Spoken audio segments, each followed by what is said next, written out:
ഈ പ്രപഞ്ചത്തിന്റെ അധിപനായ ഈ ലോകം മുഴുവനും അടക്കി ഭരിക്കുന്ന രാജാതിരാജനായ മലിക്കുൽ ജബ്ബാറായ പടച്ചറപ്പുണ്ടല്ലോ, ആ അല്ലാഹുവിലേക്ക് നിന്റെ കാര്യങ്ങളെ നിങ്ങൾ പരമേൽപ്പിക്കണേ എന്ന് പരിശുദ്ധമായ ഖുർആൻ വിടങ്ങ് പറയുമ്പോ എന്റെ പ്രിയപ്പെട്ടവരെ, അല്ലാഹുവിന്റെ വിശുദ്ധമായ ഖുർആൻ വിടങ്ങ് പറയുകയാ.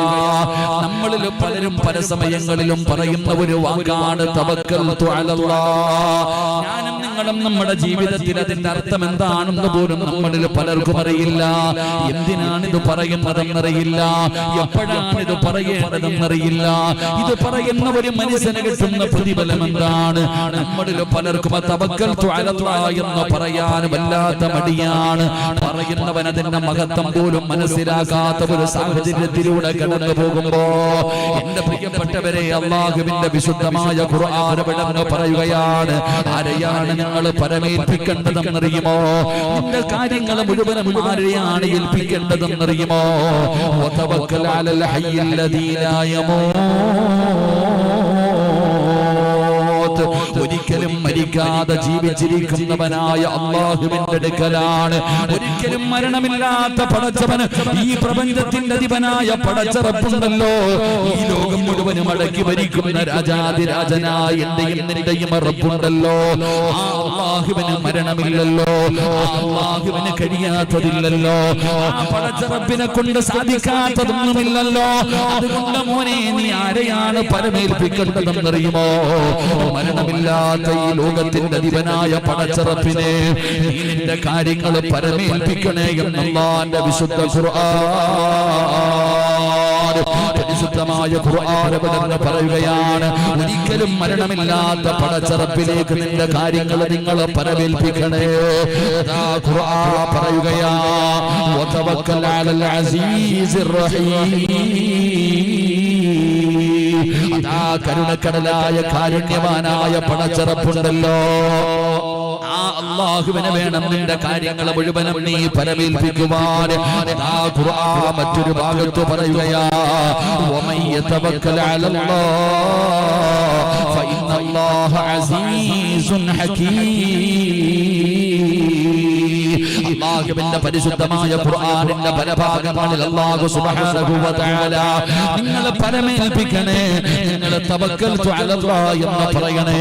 ഖുർആൻ വിടങ്ങ് പറയുകയാണ്, ഖുൽ ഹസ്ബിയല്ലാഹ് അലൈഹി തവക്കലുൽ മുതവക്കിലൂൻ. പരിശുദ്ധമായ ഖുർആനിന്റെ ഒരുപാട് ഭാഗങ്ങളിൽ പടച്ചവൻ പറയുന്ന നിങ്ങളുടെ വിഷയങ്ങളുണ്ടല്ലോ, നിങ്ങളുടെ കാര്യങ്ങൾ നിങ്ങൾ അല്ലാഹുവിനെ പരമേൽപ്പിക്കണേ എന്ന് ഖുർആൻ വിടങ്ങ് പറയുമ്പോ എന്റെ പ്രിയപ്പെട്ട സഹോദരങ്ങളോട് ചോദിക്കുകയാണ്, നമ്മളിൽ ആരാണ് തവക്കൽതു അലല്ലാഹ് എന്ന് പറയുന്നത്? നമ്മുടെ ജീവിതത്തിലെ പ്രയാസങ്ങളും പ്രതിസന്ധികളും ദുരിതങ്ങളും കടന്നു വരുമ്പോ നമ്മുടെ കാര്യങ്ങൾ പടച്ചറപ്പിനെ ഏൽപ്പിക്കുന്ന എത്ര പേരാ ഉള്ളത്? അല്ലാഹുവിന്റെ വിശുദ്ധമായ ഖുർആൻ വിടങ്ങ് പറയുകയാ, ഒരു മുഅ്മിനിന്റെ അടയാളം അറിയുമോ? ഒരു മുഅ്മിനിനെ അറിയണോ? ഒരു മുഅ്മിനിന്റെ അടയാളം അറിയണോ? താടിയും തലപ്പാവും നിസ്കാര തലപ്പും മാത്രമല്ല, ഫർദയും ഹിജാബും ഇട്ടുകൊണ്ട് നടക്കുന്നത് മാത്രമല്ല, അല്ലാഹുവിന്റെ വിശുദ്ധമായ ഖുർആൻ പറയുകയാണ്, ഒരു വിശ്വാസിയുടെ അടയാളം എന്തെന്നറിയുമോ? ഇന്നമൽ മുഅ്മിനൂന അല്ലദീന ഇദാ ദുകിറല്ലാഹു വജിലത് ഖുലൂബുഹും വഇദാ തുലിയത് അലൈഹിം ആയാതുഹു സാദതുഹും ഈമാനാ വഅലാ റബ്ബിഹിം യതവക്കലൂൻ. അല്ലാഹുവിന്റെ പരിശുദ്ധമായ ഖുർആൻ വിടങ്ങ് ഒരു സത്യവിശ്വാസികളുടെ ഗുണം പറയുകയാ. എന്റെ പ്രിയപ്പെട്ട സഹോദരങ്ങളോട് സഹോദരിമാരോട്, നമ്മുടെ ജീവിതത്തിൽ നമ്മൾ പറയണം തവക്കൽതു അലല്ലാഹ്. അത് എന്ത് വിഷയത്തിലാകട്ടെ, വീട് വെക്കുന്ന കാര്യത്തിലാകട്ടെ, പെണ്ണ് കെട്ടുന്ന കാര്യത്തിലാകട്ടെ, കച്ചവടത്തിന്റെ കാര്യത്തിലാകട്ടെ, വിദ്യാഭ്യാസത്തിന്റെ കാര്യത്തിലാകട്ടെ, വഅദ് വെക്കുന്നതിന്റെ കാര്യത്തിലാകട്ടെ, ജീവിതത്തിലെ ഏത് കാര്യം ചെയ്യുന്ന സമയത്തും നീ പറയണം തവക്കൽതു അലല്ലാഹ്. വീടിന്റെ മുന്നിൽ എഴുതി വെക്കാനുള്ള ഒരു അറബി വാചകം മാത്രമല്ല, വാഹനത്തിന്റെ മുന്നിൽ എഴുതി വെക്കാനുള്ള പേര് മാത്രമല്ല. അറിയണമടാ ചെറുപ്പക്കാരാ, തവക്കൽതു അലല്ലാഹ് എന്ന് നിന്റെ നാവ് കൊണ്ട് നീ പറയണമടാ. അത് പറഞ്ഞ അല്ലാഹ് നിനക്ക് തരുന്ന പ്രതിഫലം എന്തെന്നറിയുമോ? എപ്പോഴാണത് പറയേണ്ടതെന്നറിയുമോ? അത് പറയാതെ വരുമ്പോഴുണ്ടാകുന്ന നഷ്ടം എന്തെന്നറിയുമോ? അല്ലാഹുവേ, ഞങ്ങൾക്ക് ഈമാൻ തരണേ അല്ലാഹ്. പ്രിയപ്പെട്ട സഹോദരങ്ങളെ, അള്ളാഹുവിന്റെ വിശുദ്ധമായ ഖുർആൻ പറയുന്നു, നിങ്ങൾ നിങ്ങളുടെ ആവശ്യങ്ങൾ വരുന്ന സമയം നിങ്ങൾ നിങ്ങളുടെ കാര്യങ്ങൾ അള്ളാഹുവിനെ പരമേൽപ്പിക്കണം. പച്ച മലയാളത്തിൽ പറഞ്ഞ തവക്കൽതു അലല്ലാഹ് എന്ന് പറയണമെന്ന് അള്ളാഹുവിന്റെ വിശുദ്ധ ഖുർആൻ. അള്ളാഹു നമുക്ക് ഈമാൻ നൽകുമാറാകട്ടെ. അള്ളാഹു ഈമാൻ നൽകുമാറാകട്ടെ. അള്ളാഹ് ഈമാൻ നൽകുമാറാകട്ടെ. എല്ലാരും ഒന്ന് തവക്കൽതു അലല്ലാഹ് എന്ന് പറഞ്ഞു. ഇത് വെറുതെ പറയാനല്ല പറഞ്ഞത്, വെറുതെ പറയാനല്ല പറഞ്ഞത്.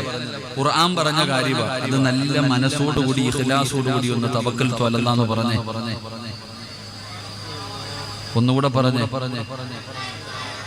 അല്ലാഹ് ആരെല്ലാം ഉറക്ക പറയുന്നുണ്ടോ ആ ഉറക്ക പറയുന്ന ശബ്ദത്തിൽ മരിക്കുന്ന സമയത്ത് ലാ ഇലാഹ ഇല്ലല്ലാഹ് പറഞ്ഞു മരിക്കാൻ ഭാഗ്യം കൊടുക്കണേ അല്ലാഹ്. ഇനിയൊരു തവക്കൽതു അലല്ലാഹ് പറഞ്ഞേ. എന്താ തവക്കൽതു അലല്ലാഹ് എന്ന് പറഞ്ഞ? ചുമ്മാതെ പറയാറുണ്ടല്ലോ, ഏത് വീട്ടിൽ പോയാലും കാണാൻ തവക്കൽതു അലല്ലാഹ്. എന്തുവാ അതിനർത്ഥം? വീട്ടിലിങ്ങനെ എഴുതി വെച്ചിട്ടുണ്ട് തവക്കൽതു അലല്ലാഹ്. വലിയ വീട് പണിയുമ്പോഴും കാണാൻ തവക്കൽതു അലല്ലാഹ്. ചില വണ്ടിക്കകത്ത് കാണാൻ തവക്കൽതു അലല്ലാഹ്. എന്താ തവക്കൽതു അലല്ലാഹ് എന്ന് പറഞ്ഞു? ഇത് എന്തിനാ പറയണേ? ഇതെപ്പോഴാ പറയണ്ടേ? ഇത് പറഞ്ഞാൽ കിട്ടുന്ന പ്രതിഫലം എന്താ? ഇത് പറഞ്ഞില്ലെങ്കിൽ വരുന്ന നഷ്ടം എന്താ? പഠിക്കാം. അല്ലാഹു ഭാഗ്യം തരുമാറാകട്ടെ. ചുമ്മാതെ ഇങ്ങനെ പറഞ്ഞുകൊണ്ട് നടന്നാ പോരാ. ഇത് പറയുന്നതിലൂടെ നമുക്ക് കിട്ടുന്ന പ്രതിഫലം നമ്മൾ അറിയണം. എന്റെ പ്രിയപ്പെട്ട സഹോദരങ്ങളെ, തവക്കൽതു അലല്ലാഹ്ക്ക് വല്ലാത്ത പ്രാധാന്യമുള്ള ഒരു കാലഘട്ടത്തിലാണ് നമ്മൾ ജീവിക്കണം. ഇനിയിപ്പോ തവക്കൽതു അലല്ലാഹ് തന്നെ നമുക്കുള്ളൂ. മുസ്ലിം സമുദായത്തിനെ സംബന്ധിച്ചിടത്തോളം, ഇന്ത്യ മഹാരാജ്യത്ത് ജീവിക്കുന്ന മുസ്ലിമീങ്ങളെ സംബന്ധിച്ചിടത്തോളം, പ്രത്യേകിച്ച് കേരളത്തിൽ നമ്മളൊക്കെ ഇനിയിപ്പോ തവക്കൽതു അലല്ലാഹ് തന്നെ പറയേണ്ട കാര്യമാണ്. കാരണം എന്തേ? അല്ലാഹുവേ പടച്ചവനെ, ഏക സിവിൽ കോഡ് വരാൻ പോകുന്നു, പൗരത്വ ബില്ല് പാസ്സാക്കാൻ പോകുന്നു, പിന്നെ ഇപ്പം ലവ് ജിഹാദ് കഴിഞ്ഞു, കഞ്ചാവ് ജിഹാദ് കഴിഞ്ഞു, കൊറോണ ജിഹാദ് കഴിഞ്ഞു, ഇപ്പൊ ഹലാല് ജിഹാദ് വന്നു, ഇനി എന്തൊക്കെ ജിഹാദ് വരാൻ കിടക്കുന്നു. അല്ലാഹു ഈമാൻ നൽകുമാറാകട്ടെ. അല്ലാഹു ഈമാൻ നൽകുമാറാകട്ടെ. ഇനി തവക്കൽതു അലല്ലാഹി തന്നെ നമുക്ക് ആശ്രയമുള്ള സഹോദര. ഇപ്പൊ കണ്ടില്ലേ ഹലാലു ഹറാമിനെ കുറിച്ച് ഏറ്റവും വലിയ കോമഡി എന്തെന്നറിയുന്നു? ഈ ടി വിക്കകത്തൊക്കെ ചർച്ചയ്ക്കകത്ത് കയറിയിരിക്കുന്ന ചില ഞണ്ടുകളുണ്ട്. അപ്പോ ഈ അവതാരക തന്നെ ചോദിക്കും, ഈ ഹലാൽ എന്ന് പറഞ്ഞാൽ എന്താ? സത്യം പറഞ്ഞാൽ കടന്ന് ഉരുളുന്നത് കണ്ട സങ്കടം തോന്നാറുണ്ട്. സത്യത്തിൽ എന്താണ് ഹലാൽ എന്ന് അവർക്ക് അറിയില്ല. അതാ ഏറ്റവും വലിയ സങ്കടം. തീവ്രവാദം, ഇത് തീവ്രവാദം, ഇത് ഭീകരവാദം, പാവങ്ങളെ വീണെടുത്ത് കിടന്ന് ഉരുളുക, സങ്കടം തോന്നുന്നു. ഹലാൽ എന്ന് പറഞ്ഞാൽ എന്താന്ന് പോലും ഈ പാവങ്ങൾക്ക് അറിയത്തില്ല. കാളെ പറ്റൂന്ന് കേട്ടപ്പോഴേ ഓടുക ഇല്ല പുറകിൽ. എന്താണ് ഹലാൽ, എന്താണ് ഹറാം, അതിനെ കുറിച്ച് പോലും നമുക്ക് തന്നെ ബോധമില്ലല്ലോ. ഇതപ്പോ നമുക്ക് തന്നെ അറിയാവോ ഹലാൽ എന്ന് പറഞ്ഞാൽ എന്താണ്? ഹലാൽ എന്ന് പറഞ്ഞാൽ എന്താന്ന് നമ്മളിൽ പലർക്കും പോലും അറിയത്തില്ല. അങ്ങനെ അറിയുമായിരുന്നെങ്കിൽ ഹോട്ടലിൽ പോയിട്ട് രണ്ട് തന്തൂരി, ഒരു ഷവായി, ഒരു അൽഫഹം മേടിച്ചോണ്ട് വരുക. നമ്മൾ ആരെങ്കിലും തിരക്കാറുണ്ടോ? നേരെ ഫോൺ വിളിച്ച് ഹോട്ടലിലേക്ക് പറയും, വരും. നീ ചോദിച്ചിട്ടുണ്ടോ ഇത് എങ്ങനെ അർത്ഥാണ്, ചത്തയാണോ അർത്ഥാണോ നീ ചിന്തിച്ചിട്ടുണ്ടോ? നമുക്കതിനൊന്നും സമയമില്ല, നമുക്ക് തന്നെ നോക്കാൻ സമയമില്ല. അള്ളാഹു നമുക്ക് ഈമാൻ നൽകുമാറാകട്ടെ. ശർക്കര ഹലാലായി, പപ്പടം ഹലാലായി, എല്ലാം ഹലാലല്ല, എല്ലാം ജിഹാദ. അള്ളാഹു കാക്കുമാറാകട്ടെ. എന്റെ പ്രിയപ്പെട്ട സഹോദരങ്ങളെ, എനിക്ക് നിങ്ങളോട് പറയാനുള്ളത്, നമ്മളെ സംബന്ധിച്ചിടത്തോളം ഇതൊന്നും നമുക്കൊരു വിഷയമല്ല. ഇവരെങ്ങനെയെങ്കിലും നമ്മളെങ്ങനെ ഭയപ്പെടുത്താൻ നോക്കുക. എല്ലാ വഴിയിലൂടെയും നമ്മളെങ്ങനെയെങ്കിലും ഒന്ന് ഇളക്കണം, എങ്ങനെയെങ്കിലും ഒന്ന് പേടിപ്പിക്കണം. നമ്മളെ ഭയപ്പെടുത്താനുള്ള കാര്യങ്ങളാണ്. പ്രച്ചോൻ എന്ത് ചെയ്യും ഉസ്താദ്? പൗരത്വ ബില്ലൊക്കെ പാസ്സായാൽ നമ്മൾ എവിടെ പോകും? നമ്മൾ ഖബറിൽ പോകുമല്ല, പിന്നെ എവിടെ പോകാൻ? പൗരത്വ ബില്ലൊക്കെ വന്നു കഴിഞ്ഞാൽ നമ്മൾ എവിടെ പോകണമെന്ന് ചോദിക്കുന്നവരുണ്ട്. എവിടെ പോകും? നമ്മുടെ നാട്ടിൽ പോകും, നമ്മുടെ വീട്ടിൽ പോകും. അല്ലാഹു ഭാഗ്യം തരുമാറാകട്ടെ. നമ്മുടെ വീടേതാ? നമ്മുടെ വീടേതാ? കേട്ടില്ല? നമ്മുടെ വീടേതാ? നമ്മുടെ വീട് ഏതാ സഹോദര? നമുക്കൊരു തറവാടുണ്ടല്ലോ, നമ്മുടെ തറവാട് ഏതാ? താത്താമാരെ, നമ്മുടെ വീട് ഏതാ? വെടി കൊണ്ടതുപോലെ ഇരിക്കുന്നു. സുബ്ഹാനല്ലാഹ്. നമ്മുടെ തറവാട് ഇതൊന്നും നമ്മുടെ നാടല്ല. ഇത് അവര് പറയുന്ന സത്യവാ. അവര് പറയണതില്ല ഇത് നമ്മുടെ നാടല്ല. നമ്മുടെ നാടല്ല. നമ്മുടെ വീട് എവിടെ നിന്നറിയോ? നമ്മുടെ തറവാട് എവിടാ? നമ്മുടെ തറവാട് എവിടാ? നമ്മുടെ ഉപ്പാപ്പ ആദം നബി എവിടെ ജീവിച്ചേ?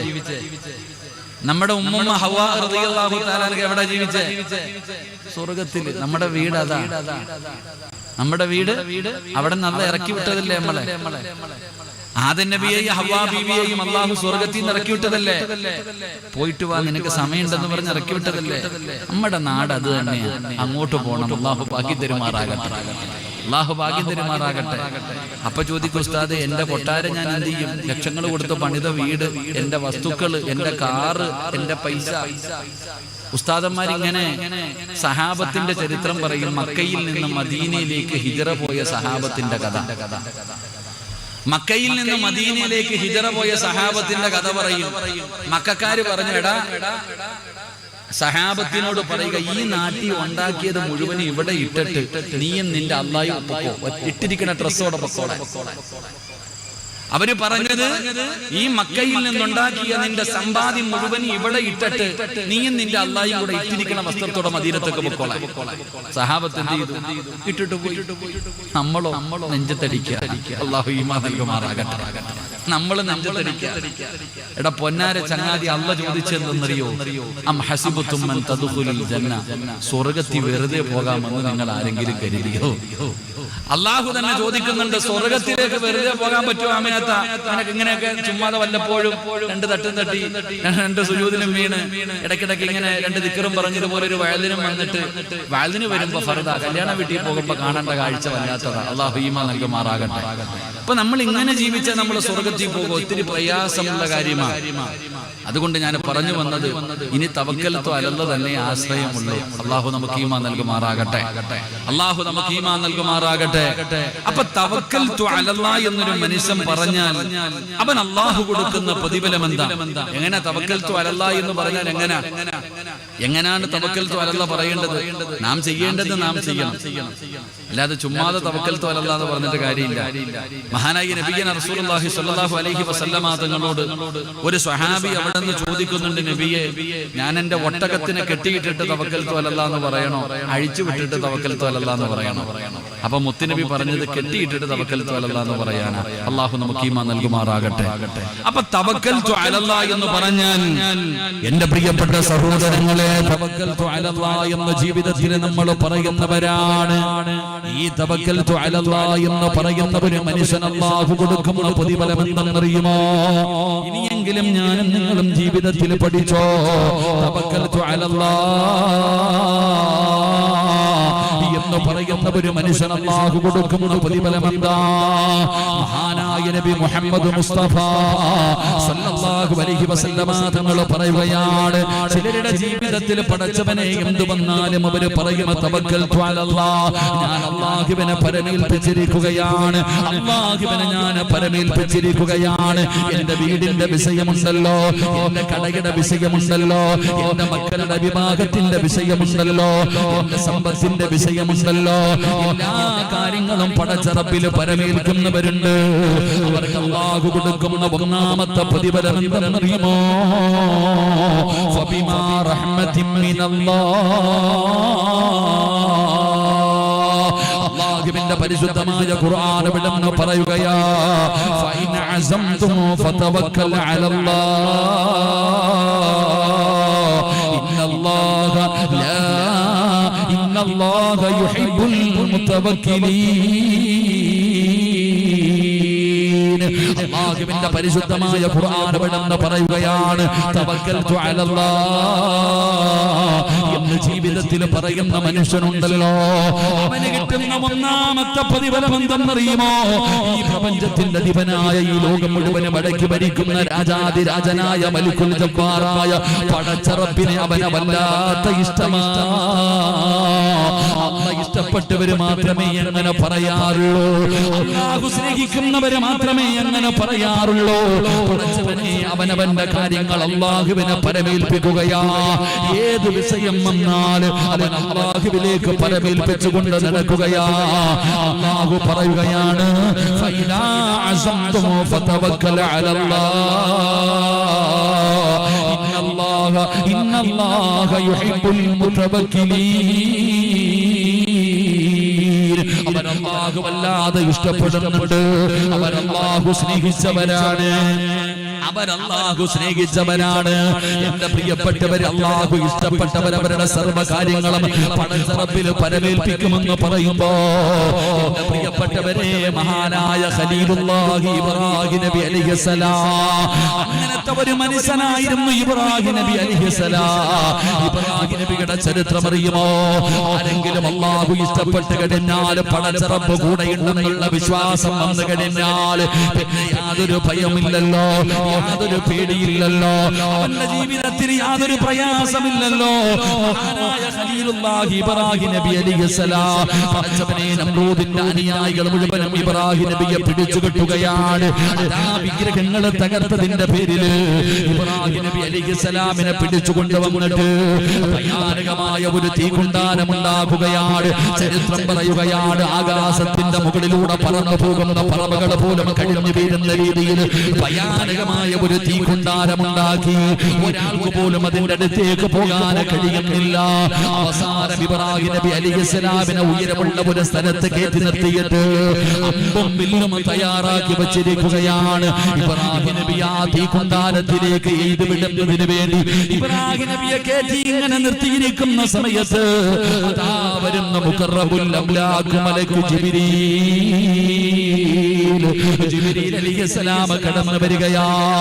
അവിടുന്ന് ചോദിക്കുന്നു, നബിയേ ഒന്നനുവാദം തരുമോ, ഒന്നനുവാദം തരുമോ? ഈ കാണുന്ന തീകുണ്ടാരം ഞാൻ അണച്ചു കളയാ നബിയേ, ഞാൻ അങ്ങയെ രക്ഷപ്പെടുത്താൻ നബിയേ.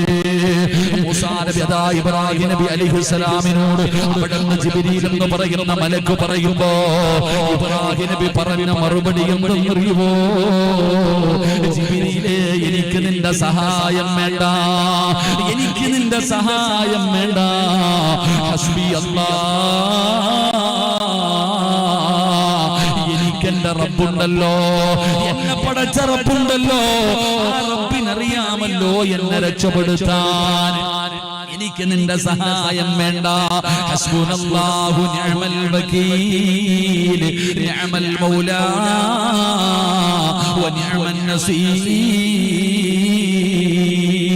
മഹാനായ ഇബ്രാഹിം നബി അലൈഹിസ്സലാം അവിടുന്ന് പറയുകയാ, എനിക്ക് അല്ലാഹുണ്ടല്ലോ, എന്റെ റബ്ബുണ്ടല്ലോ എന്നെ രക്ഷപ്പെടുത്താൻ.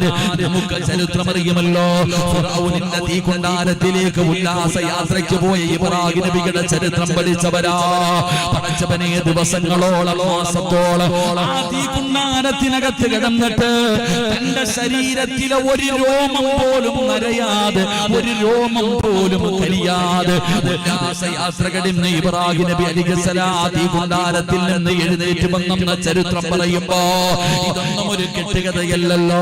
എന്റെ പ്രിയപ്പെട്ടവരെ, പടച്ചറപ്പ് ഹൃദയത്തിന്റെ അകത്തിറങ്ങിക്കഴിഞ്ഞാ പിന്നെ എങ്ങനാ അവർക്ക് പടച്ചവനെ ജീവിതത്തിൽ എത്ര വലിയ പ്രയാസം വന്നാൽ, എല്ലാ ദുരിതങ്ങൾ വന്നാൽ, ഏക സിവിൽ കോഡല്ല, പൗരത്വമില്ലല്ല, ജിഹാദല്ല, പടച്ചവനെ ഇനി കൊല്ലുമെന്ന് പറഞ്ഞാലും ജീവനോടെ കത്തിക്കുമെന്ന് പറഞ്ഞാലും എന്തൊക്കെ വിഷയം വന്നാൽ ഒരു മുസ്ലിമിന്റെ ഹൃദയത്തിൽ ഒരു ഭയമില്ല, അവന്റെ ഹൃദയത്തിന്റെ അകത്തൊരു പേടിയില്ല.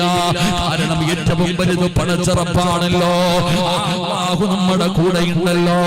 എന്റെ പ്രിയപ്പെട്ട സഹോദരാ, സഹോദരി, ജീവിതത്തിൽ താങ്ങാൻ കഴിയാത്ത വേദനകളും പ്രയാസങ്ങളും രോഗങ്ങളും നാദാ നിന്റെ ജീവിതത്തിലേക്ക് കടന്നു വരുമ്പോ അങ്ങ് തോന്നാറുണ്ട്, ഉസ്താദേ, ജീവിതം അങ്ങ് അവസാനിപ്പിച്ചാ മതിയായിരുന്നു, മരിച്ചാ മതിയായിരുന്നു. പടച്ചവനെ, ആത്മഹത്യ വല്ലാതെ വർദ്ധിക്കുന്ന കാലഘട്ടത്തിലാ ജീവിക്കുന്നത്. പടച്ചവനെ, ഇന്നത്തെ യുവതലമുറയുണ്ടല്ലോ, അവർക്ക് പിടിച്ചു നിൽക്കാൻ നിൽക്കാനുള്ള കഴിവില്ലല്ലോ, അവർക്ക് അള്ളയാരാണെന്നറിയില്ലല്ലോ, അവർക്ക് അള്ളയാരാണെന്നറിയില്ലല്ലോ. ജീവിതത്തിൽ പ്രയാസങ്ങൾ കടന്നു വരുമ്പോ ഒരു തുണ്ടൊരു തുണി എടുത്തിട്ട് ഫാനിൽ കെട്ടിയിട്ട് കഴുത്തിട്ട് മുറുക്കിയിട്ട് ചാവുന്ന കാലവാ, പിടിച്ചു നിൽക്കാൻ കഴിയുന്നില്ല.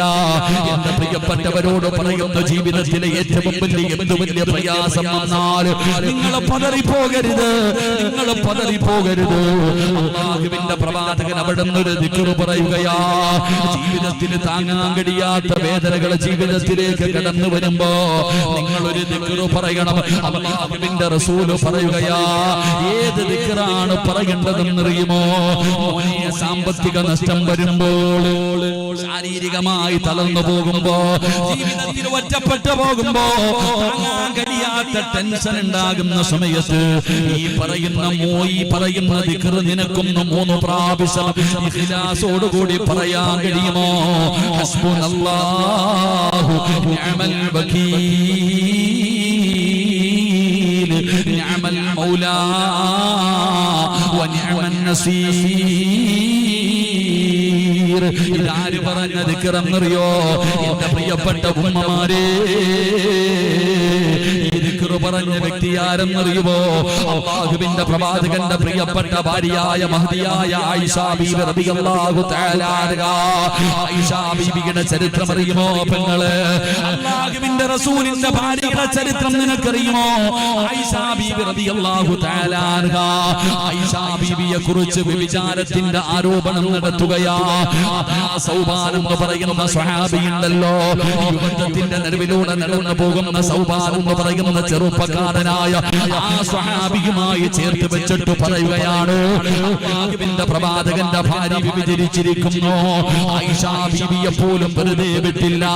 ആയിഷ ബീവിയെ കുറിച്ച് അപരാധം പറയുകയാണ്. പടച്ചവനെ, ഒരു വീട്ടുകാര് മാത്രമല്ല, ഒരു പഞ്ചായത്ത് മാത്രമല്ല, ഒരു നാട് മുഴുവനും ആയിഷ ബീവിയെ പടച്ചവനെ അവിടെ പറയുകയാ.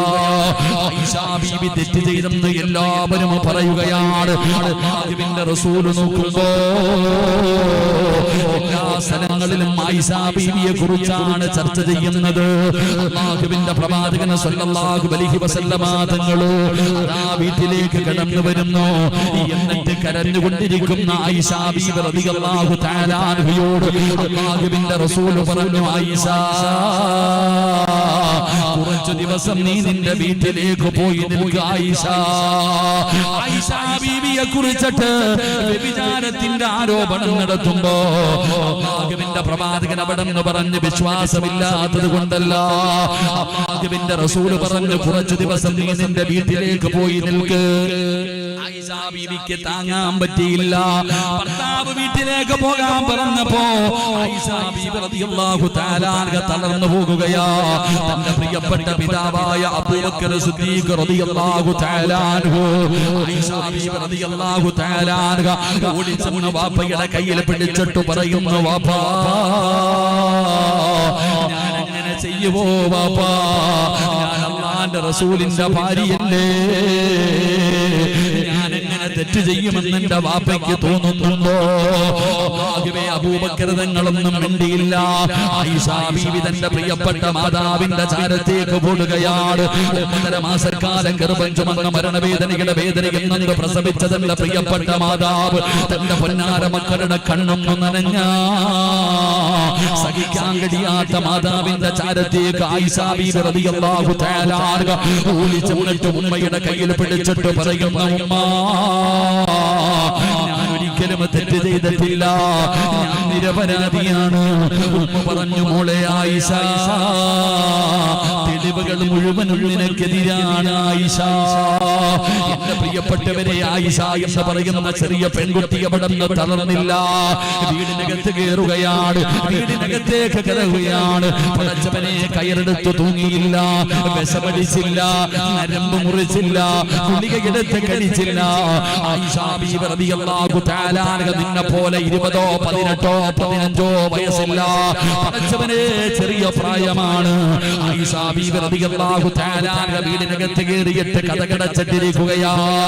എല്ലാ ദിവസവും രാവിലെ സുബ്ഹി കഴിയുമ്പോ ആയിഷ ബീവി വീടിന്റെ വാതിലിൽ ഇങ്ങനെ നോക്കുകയാണ്, അല്ലാഹുവിന്റെ റസൂൽ വരുന്നുണ്ടോ?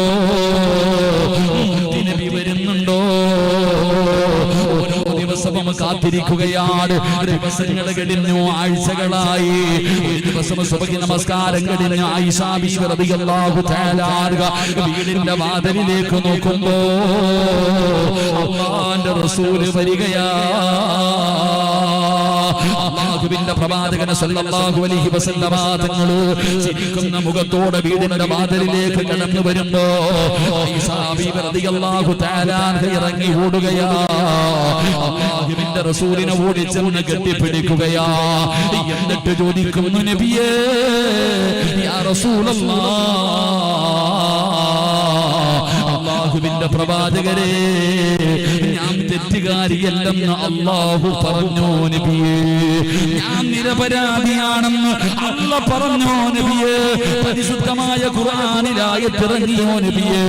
അല്ലാഹുവിന്റെ റസൂൽ പറഞ്ഞു, ആയിഷ,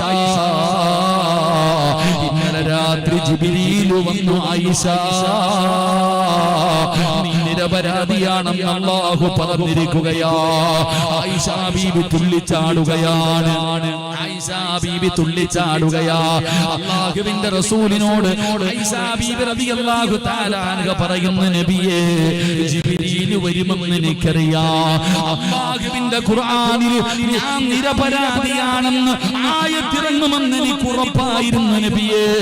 ആയിഷ ബീവി ഇത്ര ഉറപ്പോടുകൂടി പറയുമ്പോ അല്ലാഹുവിന്റെ റസൂൽ ചോദിച്ചു, ആയിഷ ഇത്ര ഉറപ്പെന്തേ ആയിഷ, നീ എങ്ങനെയാ പിടിച്ചു നിന്നത്?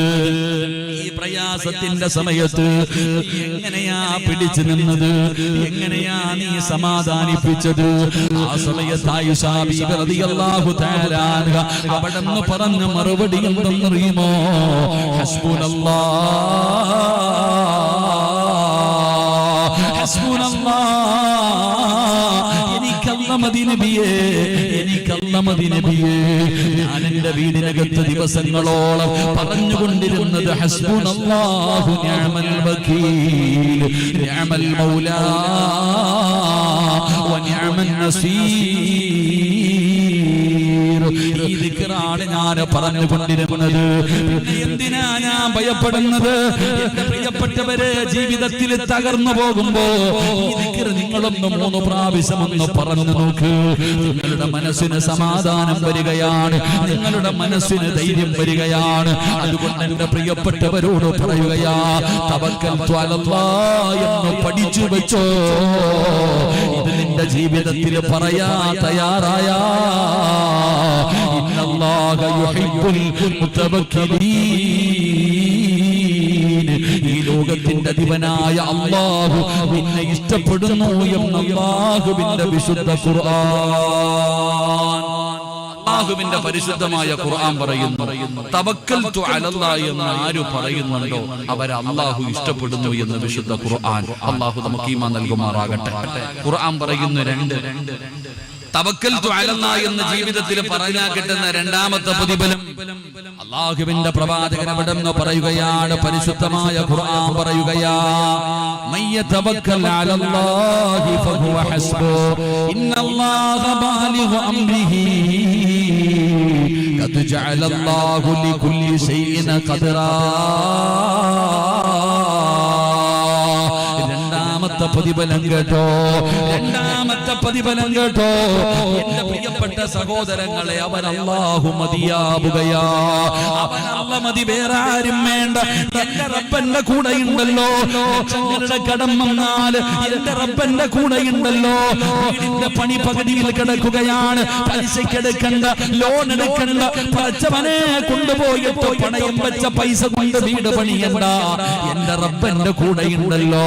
എന്റെ പെൺമക്കള് വളർന്നു വരികയാണ്, വളഞ്ഞ വഴിയിലൂടെ പണം വേണ്ട. എന്റെ റബ്ബന്റെ കൂടെയുണ്ടെങ്കിൽ എന്റെ പെൺമക്കളുടെ വിവാഹം നടക്കുമല്ലോ. അല്ലാഹുവിന്റെ ഖുർആൻ പറയുകയാ, തവക്കൽതു അലല്ലാഹ് എന്ന് പറയുന്ന ഒരു മനുഷ്യന് കിട്ടുന്ന രണ്ടാമത്തെ പ്രതിഫലം എന്തെന്നറിയുമോ? അവൻ അല്ലാഹു മതിയാകുമെന്ന് അല്ലാഹുവിന്റെ വിശുദ്ധ ഖുർആൻ. അള്ളാന്റെ ഖുർആൻ പറയാ തവക്കൽതു അലല്ലാഹ് എന്ന് പറയുന്ന മനുഷ്യന് കിട്ടുന്ന രണ്ടാമത്തെ പ്രതിഫലം അവൻ അല്ലാഹ് മതി. അല്ലാഹു ഈമാൻ നൽകുമാറാകട്ടെ. അല്ലാഹ് ഈമാൻ നൽകുമാറാകട്ടെ. ഉറക്കപ്പറ അല്ലാഹ് ഈമാൻ നൽകുമാറാകട്ടെ. ഏത് വിഷയത്തിലും പെണ്ണുമ്പിള്ള ചോദിക്കും, മക്കൾ രണ്ടെണ്ണം കെട്ടിക്കാറായി വളർന്നു വരുന്നല്ലോ എന്ത് ചെയ്യണം? അല്ലാഹ് നോക്കിക്കൊള്ളു. അല്ലാഹ് നോക്കിക്കൊള്ളും. പടച്ചവനെ വീടിന്റെ പണി തുടങ്ങ, വീടിന്റെ പണി പകുതി കിടക്ക, ഭാര്യ ചോദിക്കുക ഇതിനകത്ത് കയറണ്ടേ, ഇനി എന്ത് ചെയ്യും? അപ്പൊ പെണ്ണുമ്പിള്ള പറയും ലോൺ എടുക്കാം. നിന്നെ പോലെ അല്ലാഹ് ഈമാൻ നൽകുമാറാകട്ടെ. അല്ലാഹ് ഈമാൻ നൽകുമാറാകട്ടെ. പെണ്ണുങ്ങളുടെ വാക്ക് കേൾക്കരുതെട്ടാ. എടാ നിങ്ങൾ ചിന്തിക്കേണ്ട ഒരു കാര്യം, കഷ്ടപ്പെട്ടൊരു വീട് വെക്കും, ഉള്ള പൈസയും സ്വർണ്ണമെല്ലാം കൂടെ വിറ്റുപറക്കിയിട്ട് ഒരു വീട് വെക്കും. വീടിന്റെ വാർപ്പ് വരെ എത്തി. അപ്പൊ ഭാര്യ വന്നിട്ട് പറയും, ഇതൊക്കെ ഒന്ന് ക്ലിയർ ആക്കിയിരുന്നെങ്കിൽ അകത്ത് കയറാം. മോളെ പൈസ ഇല്ല, ലോൺ എടുക്കുക. നിങ്ങൾ ചിന്തിക്കേണ്ട കാര്യം ഒന്ന് ആലോചിക്കുക. പലിശക്ക് എടുത്തിട്ടാണോ വീട് വെക്കേണ്ടത്? പറചങ്ങാതി പലിശക്ക് എടുത്തിട്ടാണോ വീട് വെക്കേണ്ടത്? നിനക്ക് ക്ഷമിക്കാൻ മനസ്സില്ല. ഇത്രയും തന്ന അള്ളാഹുവിന് ബാക്കി കൂടെ തരാൻ കഴിയുമെന്നുള്ള ഉറപ്പ് നിനക്കില്ലാതെ പോകുന്നു. എന്റെ പ്രിയപ്പെട്ട സഹോദരങ്ങൾ, അള്ളാഹു തരും. പടച്ചവന് കഴിയുമല്ലോ, അള്ളാഹുവിന് തരാൻ കഴിയുമല്ലോ. അള്ളാഹ് നമ്മുടെ കൂടെയുണ്ടല്ലോ, എന്തിനാ പേടിക്കണേ? അള്ളാഹു നമ്മുടെ കൂടെയുണ്ടല്ലോ, ഏത് വിഷയത്തിന് നമ്മൾ എന്തിനാ പേടിക്കണേ? എന്റെ പ്രിയപ്പെട്ട സഹോദരങ്ങളെ, അള്ളാഹു നമ്മുടെ കൂടെയുണ്ടെങ്കിൽ നമ്മൾ എന്തിനാ പേടിക്കുന്നത്? സഹോദരാ, നീ ഒരു മുസ്ലിമല്ലേ? നീ അള്ളാഹുവിനെ കൊണ്ട് വിശ്വസിക്കുന്നവനല്ലേ? എന്തിനാ നീ ഭയപ്പെടുന്നത്? മഹാനായ ആദരവായ പ്രവാചകൻ നബി മുഹമ്മദ് മുസ്തഫ സല്ലല്ലാഹു അലൈഹി വസല്ലമ തങ്ങൾ പറയുകയാ, നമ്മുടെ കൂടെ പടച്ചറപ്പുണ്ടല്ലോ, നമ്മൾ എന്തിനാ ഭയപ്പെടുന്നത്? ഏതു പടച്ചറപ്പെന്നറിയുമോ? അല്ലാഹുവിന്റെ പ്രവാചകൻ സല്ലല്ലാഹു അലൈഹി വസല്ലമ തങ്ങൾ, അല്ലാഹുവിന്റെ പ്രവാചകനും മഹാനായ പ്രവാചകന്റെ ചരിത്രം നമുക്കറിയുമല്ലോ.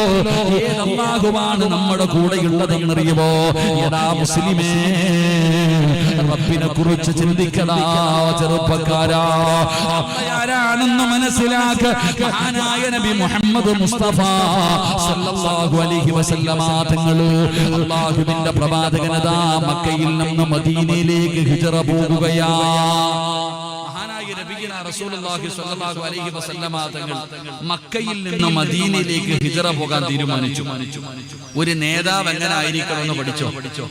ഒരു നേതാവ് എങ്ങനെ ആയിരിക്കണം? ഉദാഹരണം പറഞ്ഞ സെക്രട്ടേറിയറ്റിലേക്ക് മാർച്ച് നടത്തും, പോലീസ് സ്റ്റേഷനിലേക്ക് മാർച്ച് നടത്തും. നേതാവ് മൈക്കെടുത്ത് മുന്നിൽ വെച്ചിട്ട് പറയും, ജീവൻ വരെ കൊടുക്കണം, എന്ത് വന്നാലും അനങ്ങരുതെന്ന്. ലാത്തി ചാർജ് തുടങ്ങി ആദ്യം ഓടുന്ന ആരാ? നേതാവിനെ കാണാറില്ല, അടികൊള്ളുന്നത് പാവങ്ങളാ. നബി സല്ലല്ലാഹു അലൈഹി വസല്ലമ തങ്ങൾ ശത്രുക്കളുടെ പീഡനം സഹിക്കാൻ പറ്റാതെ വന്നപ്പോ സഹാബത്തിനോട് പറഞ്ഞു, നിങ്ങളൊക്കെ മദീനത്ത് പൊക്കോ. എല്ലാരെയും പറഞ്ഞു വിട്ടു. അവസാനമാ പോയ നബി സല്ലല്ലാഹു അലൈഹി വസല്ലമ തങ്ങൾ നാട് വിടാൻ പോകുന്നു എന്ന് ശത്രുക്കൾ മുഴുവനും അറിഞ്ഞു. എല്ലാവരും വാളും പിടിച്ചുകൊണ്ട് വന്നിട്ട് മുത്തുനബിയുടെ വീട് വളഞ്ഞിരിക്കുകയാണ്. നബി സല്ലല്ലാഹു അലൈഹി വസല്ലമ തങ്ങളുടെ വീട് വളഞ്ഞിരിക്കുക, ഇറങ്ങി അപ്പ വെട്ടിക്കൊല്ലണം. അങ്ങനെ വാളും പിടിച്ചുകൊണ്ട് ശത്രുക്കൾ മുഴുവനും വീട് വളഞ്ഞിരിക്കുമ്പോ അബൂബക്കർ സിദ്ദീഖ്, മഹാനായ അലി ഇബ്നു അബീ ത്വാലിബ് റളിയല്ലാഹു തആല അൻഹുവും അല്ലാഹുവിന്റെ പ്രവാചകനും മാത്രമേ വീടിനകത്തുള്ളൂ. നബി സല്ലല്ലാഹു അലൈഹി വസല്ലമ തങ്ങൾ ചോദിച്ചു, അലിയെ, നീ ഇവിടെ കിടക്കോ? നിങ്ങൾ ചിന്തിക്കണം, അലിയാര് തങ്ങളുടെ ആ ഒരു ധൈര്യം ചിന്തിക്കണം. വീട് മുഴുവനും കൊല്ലുന്നതിന് വേണ്ടി ശത്രുക്കൾ വളഞ്ഞു നിൽക്കുമ്പോ റസൂലുള്ളാഹി സ്വല്ലല്ലാഹു അലൈഹി വസല്ലമ തങ്ങൾ ചോദിച്ചു, എനിക്ക് പകരം നീ ഇവിടെ കിടക്കോ? ഞാൻ കിടക്കാൻ നബി, എനിക്കൊരു പേടിയില്ല. അലിയാര് തങ്ങൾ അവിടെ കിടക്കാൻ തയ്യാറായി. നബി സല്ലല്ലാഹു അലൈഹി വസല്ലമ തങ്ങളുടെ മുന്നിൽ മുഖറബുൽ അംലാഖു മലക്ക് ജിബ്രീൽ അലൈഹിസ്സലാം ഇറങ്ങി വന്നു. ജിബ്രീൽ എന്ന് പറയുന്ന മലക്ക് ഇറങ്ങി വന്നിട്ട് നബിത്തങ്ങളോട് പറഞ്ഞു, നബിയെ, യാത്രയ്ക്ക് വേണ്ടി ഇറങ്ങാൻ സമയമാകുമ്പോ ഒരു പിടി മണ്ണ് വാരണം. വ്യക്തമായി കേട്ടോ, ഇറങ്ങാൻ സമയമാകുമ്പോ ഒരു പിടി മണ്ണ് വാരണം. എന്നിട്ട് ആ മണ്ണിലേക്ക് ഖുർആനിലെ ഒരു ആയത്ത് ഓതിയിട്ട് ഊതണം. സൂറത്തു യാസീൻ, വജഅൽനാ മിൻ ബൈനി ഐദീഹിം സദ്ദാ വമിൻ ഖൽഫിഹിം സദ്ദാ.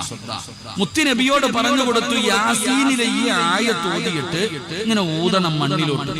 എന്നിട്ട് വീടിന്റെ വാതിൽ തുറന്നിട്ട് ഒറ്റ ഏറെറിയണം, ഇറങ്ങിപ്പോക്കണം. അല്ലാഹു ഈമാൻ നൽകുമാറാകട്ടെ. വാള് പിടിച്ചുകൊണ്ട് ശത്രുക്കൾ മുഴുവനും കൊല്ലുന്നതിന് വേണ്ടി വീടിന്റെ മുന്നിൽ കാത്തു നിൽക്കുമ്പോ നബി സല്ലല്ലാഹു അലൈഹി വസല്ലം തങ്ങൾ AK-47 ഒന്നും അല്ല എടുത്തിട്ട് ഒരു പിടി മണ്ണ്. അല്ലാഹ് ആരാന്ന് പഠിക്കാനാ ഇത് പറയണേ. ജിബ്രീൽ AK-47 ആറ്റം ബോംബൊന്നും കൊണ്ടു കൊടുത്തില്ല. ഒരു പിടി മണ്ണ് വാരാൻ പറഞ്ഞു. ഒരു പിടി മണ്ണ് വാരി ഖുർആനിലെ ഒരു ആയത്ത് ഓതിയിട്ട് വീടിന്റെ വാതിൽ തുറന്നിട്ട് ഒറ്റ ലൈവായിട്ട് ഇങ്ങനെ ഇറങ്ങി പോകേണ്ടത്. പൊന്നാന മക്കൾ, അള്ളാന്റെ റസൂൽ സല്ലല്ലാഹു അലൈഹി വസല്ലം തങ്ങള് വീടിന്റെ വാതിൽ തുറന്നിട്ട് നെഞ്ച് വിരിച്ചിട്ട് അവന്മാരുടെ കണ്ണിന്റെ മുന്നിലൂടെ ഇറങ്ങിപ്പോയി. അള്ളാഹു നമുക്ക് ഈമാൻ നൽകുമാറാകട്ടെ. ഇതാണ് അല്ലാഹ്, വേറെ ഒന്നും വേണ്ട. മൂസാ നബി അലൈഹിസ്സലാമും നിങ്ങൾ ചരിത്രം പഠിക്കും. മൂസാ നബി അലൈഹിസ്സലാം തന്റെ അനുയായികളും ഓടി കടലിന്റെ മുന്നിൽ ചെന്നു. കടലിന്റെ മുന്നിൽ ചെന്നു. മുമ്പില് ചെങ്കടല്, പുറകില് ഫിർഔനും അനുയായികളും. കൂടെ വന്നവര് പറഞ്ഞു, മൂസ തീർന്നു, നമ്മുടെ കാര്യത്തിൽ ഒന്നി വെള്ളത്തിൽ ചാവണം, അല്ലെങ്കിൽ വെട്ടുകൊണ്ട് ചാവണം, ഏത് വേണം തീരുമാനിക്കാം. മൂസാ നബി പറഞ്ഞു, നിങ്ങൾ എന്തിനാ പേടിക്കണം? മൂസാ നബി പറഞ്ഞു, നിങ്ങൾ എന്തിനാ പേടിക്കണേ? മൂസാ നബി അലൈഹിസ്സലാം തന്റെ കയ്യിലിരുന്ന കമ്പെടുത്തിട്ട് വെള്ളത്തിൽ അടിച്ചപ്പോഴത്തേക്ക് വഴിയായി കഴിഞ്ഞ് നടന്നു പോയില്ലേ? നാം പഠിക്കേണ്ടത് പ്രവാചകൻ സല്ലല്ലാഹു അലൈഹി വസല്ലം തങ്ങൾ അവിടെ ഇറങ്ങിപ്പോയി. വഴിയിൽ കാത്തു നിൽക്കുന്ന മഹാനായ സയ്യിദുനാ അബൂബക്കർ സിദ്ദീഖ് റളിയല്ലാഹു തആല അൻഹു. പ്രവാചകന് വാഹനം റെഡിയായി. അല്ലാഹുവിന്റെ റസൂൽ സല്ലല്ലാഹു അലൈഹി വസല്ലം തങ്ങൾ വാഹനത്തിന്റെ അടുക്കൽ ചെന്നപ്പോൾ ചോദിച്ചു, അബൂബക്കറെ, നീ എന്റെ കൂടെ വരുന്നുണ്ടോ? ആ ചങ്ങാതി ആ വെളിയും കാത്തു നിൽക്കുക. നീ എന്റെ കൂടെ വരുന്നുണ്ടോ? എല്ലാം റെഡിയാക്കി വെച്ചിരിക്കുക. കൂടെ അപ്പൊ തന്നെ കയറി. രണ്ടുപേരും കൂടെ യാത്ര പോകുമ്പോഴാണ് ഈ പൊട്ടന്മാരറിഞ്ഞത് നാട് വിട്ടത്. ആളിവിടെ നിന്ന് പോയെന്ന് പിന്നീട് അറിഞ്ഞ് ശത്രുക്കൾ മുഴുവനും ഭ്രാന്ത് പിടിച്ചിട്ട് 4 ഭാഗത്ത് ഓടുകയാണ്. നബി സല്ലല്ലാഹു അലൈഹി വസല്ലം തങ്ങളെ കണ്ട കൊല്ലുന്നതിന് വേണ്ടി പരക്കം പായുകയാണ്. അപ്പോഴാണ് പ്രവാചകനും അബൂബക്കർ സിദ്ദീഖ് റളിയല്ലാഹു തആല അൻഹു രണ്ടുപേരും കൂടെ ഗുഹയ്ക്കകത്ത് കയറിയിരിക്കുന്നത്. നമുക്ക് ചരിത്രം അറിയല്ലോ. ഗുഹയ്ക്കകത്ത് എങ്ങനെ ഇരിക്കുമ്പോ റസൂലുള്ളാഹി സ്വല്ലല്ലാഹു അലൈഹി വസല്ലം തങ്ങൾ നോക്കുമ്പോ അബൂബക്കർ സിദ്ദീഖ് റളിയല്ലാഹു തആല അൻഹു ഇരുന്നിട്ട് ഇങ്ങനെ വിറയ്ക്കുക. അബൂബക്കർ തങ്ങൾ ഇങ്ങനെ ഇരുന്ന് വിറയ്ക്കുക. നബി സല്ലല്ലാഹു അലൈഹി വസല്ലം തങ്ങൾ ചോദിച്ചു, എന്തേ അബൂബക്കർ നീ ഇരുന്ന് വിറയ്ക്കണേ? എന്താ പറ്റിയേ? എന്താണ് നിനക്ക് പറ്റിയത്? ആ സമയത്ത് മഹാനായ അബൂബക്കർ സിദ്ദീഖ് റളിയല്ലാഹു തആല അൻഹു പറഞ്ഞു, നബിയെ, മുകളിൽ ശത്രു വന്നു കഴിഞ്ഞു. മുകളിൽ ശത്രുക്കൾ വന്നു കഴിഞ്ഞു. അവരുടെ കയ്യിലിരിക്കുന്ന വാളിന്റെ വെളിച്ചം ഇതിനകത്ത് അടിക്കുകയാ. അവരൊന്ന് താഴേക്ക് നോക്കിയാ നമ്മൾ കൊല്ലും.